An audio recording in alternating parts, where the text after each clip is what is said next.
अस्सलामुअलैकुम and welcome back to my channel learning with Hadiya. आज हम लोग करने वाले हैं ethical issues and psychology PSY 611 का लेसन नंबर 17। तो है इम्पॉर्टेंट इश्यूज इन असेसमेंट। अब टेस्ट कंस्ट्रक्शन, जब साइकोलॉजिस्ट कोई भी टेस्ट को बनाए, टेस्ट डेवलप करे या असेसमेंट टेक्निक्स बनाए तो उसको चाहिए कि वो अप्रोप्रिएट साइकोमेट्रिक प्रोसीजर्स यूज़ करे। उसका जो नॉलेज है वो प्रोफेशनल नॉलेज होना चाहिए और जो नॉलेज है वो करंट मतलब कि अपडेटेड नॉलेज होना चाहिए टेस्ट को डिज़ाइन करने के लिए, उसकी स्टैंडर्डाइजेशन के लिए, टेस्ट की वैलिडेशन के लिए, और कोई भी बायसनेस उसमें नहीं होनी चाहिए एंड रिकमेंडेशंस फॉर यूज़। तो interrupting assessment result, interpreting sorry, जब भी असेसमेंट रिजल्ट्स को इंटरप्रेट कर रहे हैं तो साइकोलॉजिस्ट को कुछ जो है ना, जो कि असेसमेंट का पर्पस है कि आप किस लिए, क्या वजह क्या थी जो आप असेसमेंट कर रहे थे, उसको जो अपने दिमाग में रखना चाहिए। उस as well as various test factors, और काफ़ी सारे जो टेस्ट फैक्टर्स होते हैं उनको भी ख्याल रखना चाहिए उनका। और जो भी बंदे के कैरेक्टरिस्टिक जिनको असेस किया गया है उनको भी देखा जाए, such as situational, personal, linguistic and cultural differences. तो जब भी आप टेस्ट को इंटरप्रेट कर रहे हैं, असेसमेंट को इंटरप्रेट कर रहे हैं, तो आप इन चीज़ों को देखें। तो सबसे पहले आप चैनल सब्सक्राइब भी कर दें, लाइक शेयर कमेंट भी कर दिया करें। असेसमेंट बाय अनक्वालिफाइड पर्सनस, जो साइकोलॉजिस्ट है वो भी जब भी साइकोलॉजिकल असेसमेंट टेक्निक्स यूज़ करे तो उसको चाहिए कि वो किसी भी अनक्वालिफाइड पर्सन को ना ले अपने साथ। Do not promote the use of psychological assessment techniques by unqualified person. जो अनक्वालिफाइड पर्सन हैं उनको उनके ऊपर उनको प्रमोट ना करें इनमें। except when such use is conducted for training purposes with appropriate supervision। except इसमें क्या है कि अगर हाँ कि कोई ट्रेनिंग पर्पस के लिए आया और उसकी अप्रोप्रिएट सुपरविजन हो तो तब आप उसको यूज़ कर सकते हैं अनक्वालिफाइड पर्सन को। अनक्वालिफाइड पर्सन उसको सॉरी असेस कर सकते हैं, वरना जो है ना क्वालिफाइड और स्किलफुल पर्सन ही इसको टेस्ट को असेस करे, वरना ना करे। Absolute test and outdated test result, जो भी साइकोलॉजिस्ट है उसको चाहिए कि जो भी उसका जो देखे कि जो उसका जो पर्पस है, उसका पर्पस क्या है। सबसे पहले तो अब उसको पता होना चाहिए कि आप टेस्ट कर रहे हैं, जो उसका पर्पस क्या है।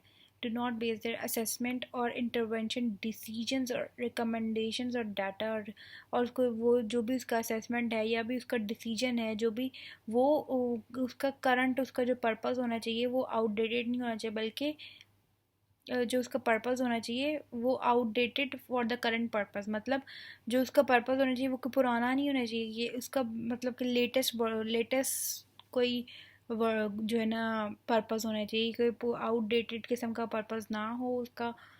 और वो पर्पस हो जो कि लोगों के लिए यूज़फुल हो, ये ना हो कि बेकार किस्म के पर्पस के लिए जो है ना वो टेस्ट कर रहा है और असेसमेंट करने बैठा हुआ है, ऐसे ना करे।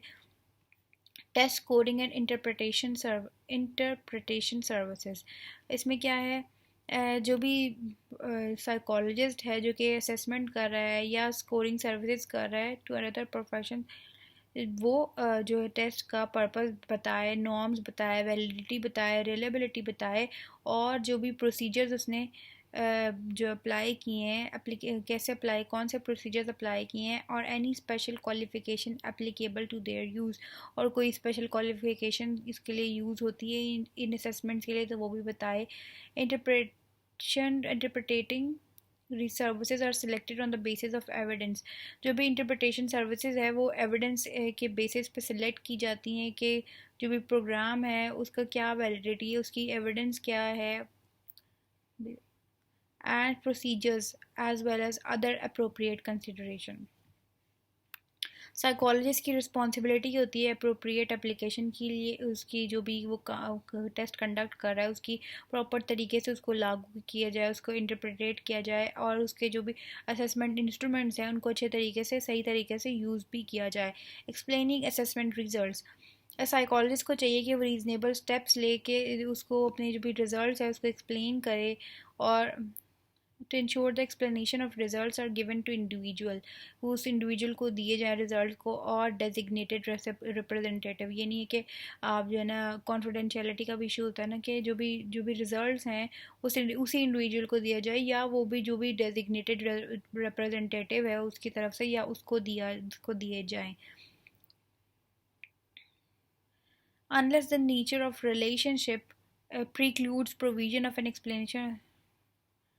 उसके बाद है रिलीज ऑफ टेस्ट डाटा।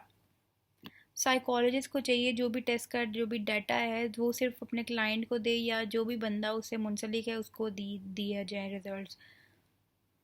और साइकोलॉजिस्ट को चाहिए कि वो अपने क्लाइंट को के डाटा को प्रोटेक्ट करे और जो है ना रिफ्रेन करे, रिलीज़ ना कर पाए उसके डाटा को, मतलब दूसरों तक ना दे डाटा, सिर्फ और सिर्फ अपने क्लाइंट को दे या उससे मुंसलिक जो भी लोग हैं जिसको उसने सुपरविजन दी है, रिप्रेजेंट किया है अपनी तरफ से, उसको दे दे डाटा।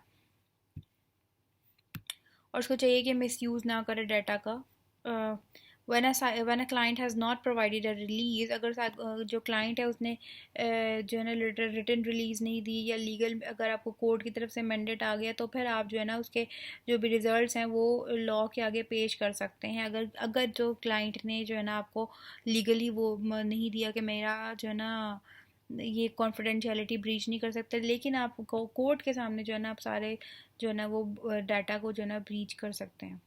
टेस्ट सिक्योरिटी, इसमें क्या होता है कि मैं जो भी टेस्ट का रिज़ल्ट आता है, टेस्ट का मटेरियल होता है, उसको उसकी उसकी मेंटेनेंस और उसको control within a testing program, जो भी क्वालिफाइड इंडिविजुअल्स होते हैं उनको डेजिग्नेट किया जाता है कि आप आएँ, इनको मेंटेन करें, उनकी सिक्योरिटी मेंटेन करें, उनकी breach of security have strong impact on standard. अगर सिक्योरिटी ब्रीच हो जाती है तो उसका बहुत ज़्यादा असर होता है टेस्ट के ऊपर, टेस्ट की स्टैंडर्डाइजेशन पे या रिजल्ट्स के ऊपर, and the long term value of test itself या टेस्ट की लॉन्ग टर्म वैल्यू पे। तो जो सिक्योरिटी है उसको मेंटेन करना बड़ा ज़रूरी होता है। Common forms of security breach को, कुछ जो कॉमन फॉर्म्स होते हैं जिसके को कौन कौन से कॉमन फॉर्म्स होते हैं सिक्योरिटी ब्रीच के, मतलब सिक्योरिटी जब ख़तरे में पड़ती है वो कौन कौन से फॉर्म्स हैं। Unauthorised removal of test materials from a test site, के अनअथोराइज्ड जो टेस्ट मटेरियल्स होते हैं टेस्ट की साइट से ही जो है ना रिमूव हो जाते हैं। जो टेस्ट आंसर होते हैं वो इंटरनेट पे जो है ना पोस्ट कर दिए जाते हैं। टेस्ट का जो टेकर है वो दूसरे बंदे से जो है ना कहता है कि आप टेस्ट ले लें अपनी जगह मेरी जगह पर, वो बंदा शायद स्किलफुल भी ना हो या हो, लेकिन उस बंदे को कह दिया कि दूसरे बंदे को या दूसरे बंदे को कह देता है कि आप मेरी जगह पे टेस्ट ले लें, हालांकि टेस्ट तो दूसरे ने लेना था, पर्सन ए ने लेना था, लेकिन वो पर्सन ए कह रहा है तो पर्सन बी को कि तुम ले लो test. Unauthorised copying of copyrighted test materials, तो कॉपीराइट का भी होता है। Hacking into data storage locations, data storage locations को जो है ना हैक कर लेते हैं जहाँ पे भी डाटा स्टोर किया जाता है किसी भी सिस्टम में, तो और टेस्ट रिजल्ट्स को जो है ना असेस कर लिया जाता है। कॉन्सिक्वेंसेज ऑफ सिक्योरिटी कॉम्प्रोमाइज़, अब जब सिक्योरिटी कॉम्प्रोमाइज़ हो जाती है तो फिर उसके क्या कॉन्सिक्वेंसेज होते हैं, जो तो ये जो है ना सिर्फ और सिर्फ ना सिर्फ और सिर्फ टेस्ट की जो है ना इंटेग्रिटी पे या रिजल्ट्स पे जो है ना इफेक्ट होता है, बल्कि जो कि लॉन्ग टर्म जो कि टेस्ट होता है उस पर भी जो है ना टेस्ट की वैल्यू पे भी इफ़ेक्ट करते हैं ये अगर सिक्योरिटी ब्रीच हो जाती है। और क्या होता है फाइनेंशियल और सोशल बेनिफिट जो भी ये टेस्ट पहुंचा रहा होता है उससे एसोसिएटेड होते हैं उनको भी ख़त्म कर देता है। इंटेग्रिटी और रिलेबिलिटी भी इसकी टेस्ट की जो है ना ख़त्म हो जाती है। कुछ several risk associated with the poorly secure testing system, कुछ जो है ना रिस्क हैं वो क्या है, डिक्रीज वैलिडिटी एंड रिलायबिलिटी, जो भी असेसमेंट है उसकी जो है ना वैलिडिटी और रिलायबिलिटी जो है ना वो डिक्रीज हो जाती है। इनएफेक्टिव सिलेक्शन प्रोसीजर्स, इसका जो होता है जब वैलिडिटी रिड्यूस हो जाती है किसी भी टेस्टिंग प्रोसेस में तो उसका क्या इम्पैक्ट होता है कि जो इम्पैक्ट उसका इम्पैक्ट होता है effective selection of examinees into organisational settings, उनका इफेक्ट पड़ता है ऑर्गेनाइजेशनल सेटिंग्स में जब जो है ना एग्जामिनीज को सिलेक्ट किया जाता है एज वैलिडिटी डिक्लाइन, जो क्योंकि वैलिडिटी डिक्लाइन हो जाती है और सिलेक्शन एरर्स हो जाते हैं जो कि बढ़ने लगते हैं। डिक्रीज्ड ऑर्गेनाइजेशनल परफॉर्मेंस, और फिर क्या होता है इसने ऑर्गेनाइजेशनल परफॉर्मेंस की जो आउटकम होता है जो कि रिजल्ट मिलता है किसी भी ऑर्गेनाइजेशन का, जो कि परफॉर्मेंस का रिजल्ट होता है उस पर भी इफेक्ट पड़ता है और जो भी फ़ायदा पहुंचाना होता है बल्कि वो फ़ायदा नहीं नुकसान में तब्दील हो जाता है। Lowered confidence and psychological assessment, High profile cases of cheating and pirating of copyrighted content may also have an impact on social perceptions. तो इसका social perceptions पे भी effect होता है of the overall fairness of specific testing applications or even of the testing industry in general. जैसे testing industry पे जो है ना वो कॉन्फिडेंस कम हो जाता है लोगों का, सोशल परसेप्शन ऐसे होने लग जाती है लोगों की. Ensuring the security of test materials. अब जो है ना साइकोलॉजिस्ट को चाहिए कि वो डिफरेंट स्टेप्स ले के जो भी टेस्ट मटेरियल्स हैं उनकी सिक्योरिटी को उनकी सिक्योरिटी करे. Threatens to test security may be thought of a series of factors that interact to influence test.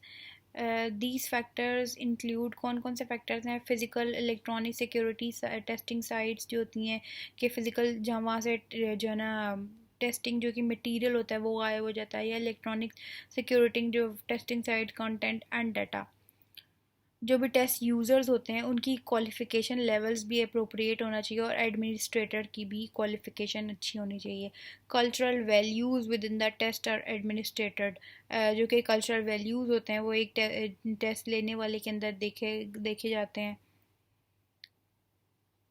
ये फैक्टर्स जो कि टेस्ट के रिज़ल्ट को इन्फ्लुएंस कर सकते हैं. डिफरेंसेस इन डिलीवरी टेक्नोलॉजी जैसे कि paper pencil, interactive voice responses and computer based, इस तरह की जो कि डिलीवरी टेक्नोलॉजी होती है उनके अंदर डिफरेंसेस की वजह भी हो सकते हैं. डिफरेंसेस स्टेक्स जैसे कि educational admissions versus self development.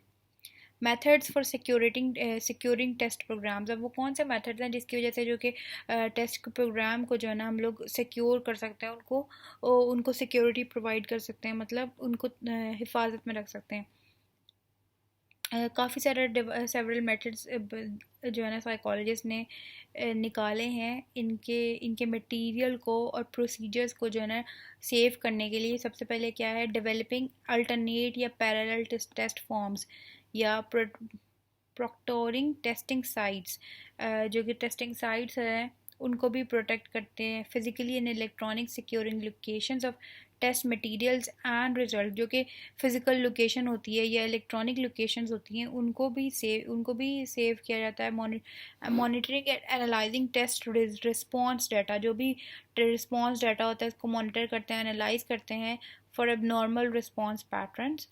Regularly searching the internet for test content. जो भी इंटरनेट को सर्च करते हैं टेस्ट कंटेंट के लिए, टेस्ट प्रिपरेशन मटेरियल्स के लिए. Copy writing all testing materials. तो ये था आज का लेक्चर. उम्मीद है आपको अच्छा लगा और समझ आई होगी. मिलते हैं नेक्स्ट लेक्चर में, तब तक के लिए टेक केयर. अल्लाह हाफिज़.